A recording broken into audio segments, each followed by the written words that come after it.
आप प्रेग्नेंट हैं, कॉन्ग्रेचुलेशंस। लेकिन ये क्या, आप स्ट्रेस भी ले रही हैं? नहीं, ये ठीक नहीं है। प्रेगनेंसी में स्ट्रेस बिल्कुल नहीं लेना चाहिए। वैसे तो मैं कहती हूँ कि हमें कभी भी स्ट्रेस बिल्कुल नहीं लेना चाहिए, लेकिन प्रेगनेंसी में हमें इसका खास ध्यान रखना है, क्योंकि एक छोटी सी नन्ही सी प्यारी सी जान है जिसका हमें खास ख्याल रखना है और जिसकी जिम्मेदारी सिर्फ हमारे ऊपर है। तो प्रेगनेंसी में थोड़े बहुत मूड स्विंग्स होना नॉर्मल होता है, कि कभी गुस्सा आ जाना, कभी खुश हो जाना, कभी किसी चीज़ की डिमांड करना, कभी छोटी छोटी बातों पर रूठ जाना, कभी ज़्यादा खाना खाने लगना, कभी कम खाना खाना, कभी कम सोना, कभी ज़्यादा सोना। ये थोड़ा बहुत अगर अप्स एंड डाउन्स चल रहे हैं, मूड स्विंग्स चल रहे हैं, तो ये नॉर्मल है, क्योंकि प्रेगनेंसी में बहुत ज़्यादा हार्मोनल चेंजेस होते हैं।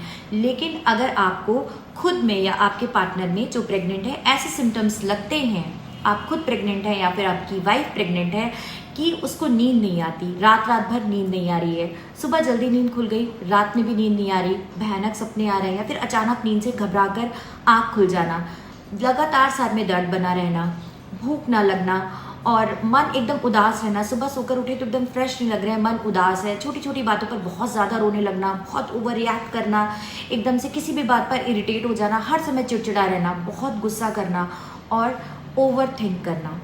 आप लगातार सोच रही हैं कि कैसे 9 मंथ कंप्लीट होंगे, कोई कॉम्प्लिकेशन तो नहीं हो जाएगी, मेरा बच्चा ठीक होगा, मेरे बच्चे को तो कुछ नहीं हो जाएगा, मैं कैसे मैनेज करूँगी, कैसे अपनी जॉब को, अपने घर को, अपने कैरियर को, अगर आप हाउस वाइफ भी हैं तो कैसे अपने घर को, मैं क्या सब कुछ कर पाऊँगी, मैं क्या कैपेबल हूँ। बार बार आपके मन में डाउट्स आना कि आप प्रेगनेंसी को या फिर प्रेगनेंसी के बाद के पीरियड को कैसे मैनेज करेंगे, और ये थॉट्स आपके दिमाग से निकलना ही नहीं, आपको पैल्पिटेशन होना, घबराहट होना, पसीना आने लगना।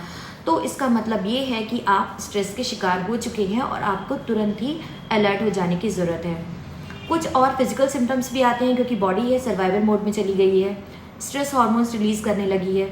तो क्या होगा, आपका बीपी बढ़ सकता है, आपका शुगर बढ़ सकता है, आपको प्रेगनेंसी में डायबिटीज़ हो सकती है, और इसके अलावा और भी बहुत सारे सिम्टम्स होते हैं जो फिजिकल होते हैं, जो स्ट्रेस की वजह से हमारी बॉडी में आने लगते हैं। और सबसे ज़्यादा नुकसान होने के चांसेस होते हैं हमारे बच्चे को। हो सकता है कि हमें प्री टर्म डिलीवरी हो जाए, यानी कि आपका टाइम पूरा होने से पहले ही आपको बेबी डिलीवर हो जाए, या बच्चे का वज़न बहुत कम हो। और इसके अलावा क्या हो सकता है, क्योंकि स्ट्रेस जो होता है वो हमारी इमोशनल और जो हमारी थिंकिंग होती है उसको हेल्थ को इफेक्ट डालता है, तो आपके बच्चे का इमोशनल और जो ब्रेन का डेवलपमेंट है वो भी इफेक्ट कर सकता है।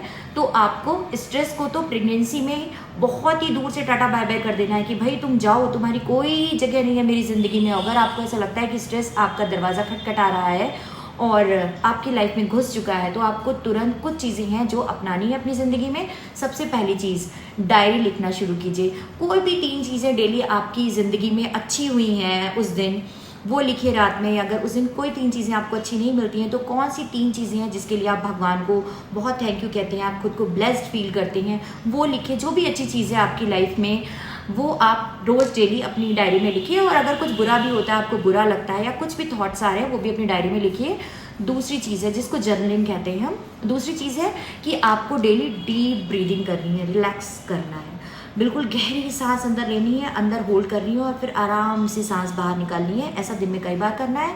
आप कुछ प्रेगनेंसी सेफ योगा होते हैं वो भी कर सकते हैं, कुछ हल्की फुल्की एक्सरसाइजेज होती हैं आप वो भी कर सकते हैं। डेली वॉक करिए, मॉर्निंग में फ्रेश एयर लीजिए, और जो हरी घास होती है ना, हरी हरी घास, उस पर जो ओस की बूंदें पड़ी होती हैं और सुबह सुबह ठंडी हवा चल रही हो प्रेगनेंसी में, उस पर टहलना हमारे माइंड के लिए बहुत ही अच्छा होता है।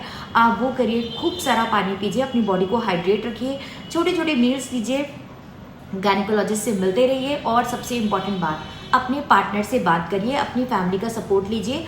और अगर आप पूजा करते हैं, ध्यान लगाते हैं, किसी भी मंत्र का जाप करते हैं आप रोज़, तो आपको वो करना है सुबह और शाम बिना भूले। तो इससे हम स्पिरिचुअलिटी की तरफ तो जाते ही हैं, साथ ही हमारा माइंड भी काम होता है। आपको कोई रिलैक्सिंग म्यूज़िक सुनना पसंद है, आपको भजन सुनने पसंद है, या फिर कृष्ण जी की जो फ्लूट की आवाज़ होती है, बांसुरी की, बहुत रिलैक्सिंग होती है, आप कभी सुन के देखिएगा, आप वो सुन सकते हैं। अगर आप पूजा करते हैं, ध्यान लगाते हैं, कोई भी ऐसी चीज़ प्रैक्टिसेस है, तो आपको प्रेगनेंसी में वो डेली सुबह और शाम को करनी है। आपको अच्छी किताबें पढ़नी है, जी हाँ, आपको मोटिवेशनल इंस्पिरेशनल कहानियाँ पढ़नी है। और अगर आपको कोई धार्मिक किताबें पढ़ना पसंद है जिससे कि आपको कामनेस मिलती है, जैसे कि मेनली प्रेगनेंसी में एडवाइस किया जाता है कि रामायण पढ़िए, रामायण पढ़ने से बच्चे पर अच्छा असर पड़ता है। तो रामायण पढ़ने से या कोई भी स्पिरिचुअल बुक पढ़ने से हम स्पिरिचुअलिटी की तरफ जाते हैं, और हमारा जो एक शक्ति है, एक भगवान है जिससे पूरी दुनिया चल रही है उस पर विश्वास हो जाता है, तो वो हमारे माइंड को काम रखता है और एक हमें विश्वास होता है कि सब कुछ ठीक होगा, सब कुछ परफेक्ट होगा। तो आप किसी को भी मानते हो उसका ध्यान करिए और अच्छे से खाना खाइए, पानी पीजिए, डीप ब्रीदिंग करिए, रिलैक्सेशन करिए, खुश रहिए, क्योंकि प्रेगनेंसी जो है वो हमारी लाइफ का बेस्ट एक्सपीरियंस होता है और इसको बेस्ट ही रहने दीजिए। स्ट्रेस को, एंजाइटी को, इसको ख़राब मत करने दीजिए। अगर आपको फिर भी लगता है कि आप स्ट्रेस और एंजाइटी से बाहर नहीं निकल पा रहे हैं तो आप तुरंत किसी साइकेट्रिस्ट या साइकोलॉजिस्ट की हेल्प लीजिए। और हमेशा एक बात याद रखिए कि अगर आप हेल्दी होंगे तभी आपका बच्चा भी हेल्दी होगा। और ये देखा गया है कि जो फीमेल्स बहुत ज़्यादा हैप्पी रहती हैं, खुश रहती हैं, पूरी प्रेगनेंसी में अच्छे से डाइट लेती हैं, उनका बच्चा भी बहुत ही हैप्पी और बहुत अच्छे वेट का होता है और हेल्दी होता है। तो चलिए अपनी हेल्थ का ध्यान रखिए, गायनेकोलॉजिस्ट से भी मिलते रहिए, दवाइयाँ खाते रहिए प्रेगनेंसी में टाइम पर, और अच्छा हेल्दी फूड खाइए, पानी पीजिए और अपनी स्वास्थ्य का, अपनी हेल्थ का बहुत बहुत ध्यान रखिए। और आगे मिलते हैं मेरे किसी दूसरे वीडियो में किसी दूसरी चीज़ के बारे में और स्ट्रेस के बारे में बात करते हुए। तब तक अपना और अपनों का ख्याल रखिए, खुश रहिए। नमस्ते।